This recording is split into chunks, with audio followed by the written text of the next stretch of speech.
ছেলেরা কেউ মাঠ থেকে রিটায়ার করছে না, সেটাই সবচেয়ে বড় দুঃখের কথা। যে আমার মনে হয় যে সেটা করলে হয়তো আর একটু বেশি ভালো লাগতো হয়তো বা, বাট নেভারদালেস রিয়াদ বিন ওর প্রাউড অফ, ও প্রাউড করতেই পারে নিজেকে নিয়ে। হি ওয়াজ, মানে আমরা সবাই ওকে মিডিয়াতে আপনারাই বলতেন সাইলেন্ট কিলার। তো হি বিন, মানে বাংলাদেশের জন্য অনেক ম্যাচ জিতিয়েছে, অথবা খুবই সাইলেন্ট কিলার ছিল। মানে এরকম ইয়ে না হলেও কিছু ইনিংসকে, মানে আমি বলবো যে বাংলাদেশের মধ্যে সেরা ইনিংস ওর ম্যাচ উইনিং ইনিংসগুলোকে। তো মানে এমন একটা সময় যেখানে হয়তো বা এটাই স্বাভাবিক যে একটা সময় খেলা ছাড়তে হবে, এটা সেটাই খুবই সত্য আসলে।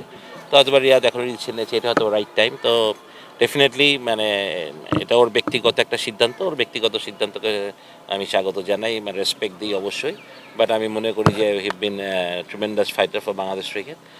মানে বাংলাদেশ ক্রিকেটের একটা উত্থানের সময়কার ওরার উপকার সব ছেলে যারা রিয়াদ করবে। মানে আমি সাকিব, তামিম, মাশরাফি, মশিয়ান, রিয়াদ, এই পাঁচজনের কথা বলি আমরা, যে সত্যি কথা বাংলাদেশ ক্রিকেটের একটা উত্থানের পিছিয়ে ওদের অবদান অনেক। এবং রিয়াদের মধ্যে একটা সোলজার, এবং his very good fighter, hard working kid, সবসময় পরিশ্রম করেছে, কষ্ট করেছে, এবং পারফরমেন্স করেই বাংলাদেশ দলের জন্য খেলেছে। But he was bit unlucky, অনেক সময় ওকে নিয়ে অনেক কথা হয়েছে, এটা হয়েছে সেটা হয়তো বা ঠিক না। হিজ আ পারফর্মার আমি মনে করি। কারণ মানে বাংলাদেশ ক্রিকেট যে একটা সময় যেখানে ছিল, সেখান থেকে এই পর্যন্ত আসার পেছনে তাদের যে অবদান, সেটা কোনো সময় আমরা আসলে ভোলা উচিত না, ভুলবও না আমরা অবশ্যই। ডেফিনেটলি উই অলওয়েজ রেসপেক্ট এই পাঁচজনকে। ডেফিনেটলি রিয়াদের এই সময়টা আমি মনে করি আমার মনে হয় যে নট এ রং ডিসিশন, হয়তো বা what very wise decision. Definitely আর হয়তো বা হি লাভস দ্য স্পোর্টস, ক্রিকেটকে অনেক ভালোবাসে, এবং আমি মনে করি আরও কিছু হয়তো বা ডোমেস্টিক ক্রিকেট খেলতে পারে, হয়তো বা খেলুক, আমার মনে হয় সেটাই ভালো।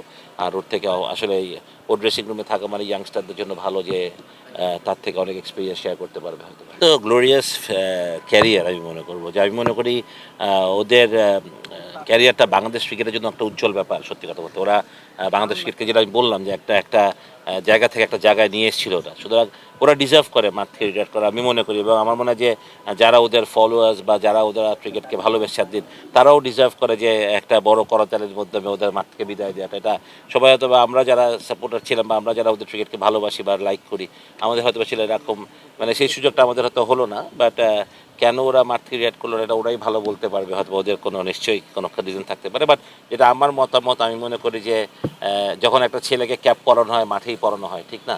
যে তার যখন ডেবু হয়, তো খেলাটা ছাড়ার সময় যদি এই মাঠ থেকে বিদায় হয়, তো সেটা আমার মনে হয় যে আরও জিনিসটা আরও মানে প্রেজেন্টেবল হয় আসলে, সত্যি কথা বলতে গেলে। তো ওইটা হয়নি, বা আমি জানি না হোয়াট দ্য রিজন, বাট এটা ছাড়াটা আসলেও কষ্টের। যেটাকে আমি সবচেয়ে বেশি ভালোবাসি, তাকে ছাড়াটা আসলেও কষ্টের। মানে খেলা ছাড়াটা যারা প্লেয়ার আমরা, মানে it's very tough to say no. But definitely আমি মনে করি যে ওদের ক্যারিয়ারের ওরা যেই সময়, সেই সময়টা দুজনই আমার মনে খুব ওয়াইজ ডিসিশন নিয়েছে। হয়তোবা ওরা চালালে আরও কিছুদিন খেলতে পারতো, বাট সেটা কতটা ওয়াইজ হতো আমি জানি না। বাট হ্যাঁ, মাঠ থেকে বিদায় নিলে হয়তো বা একটু বেটার হতো।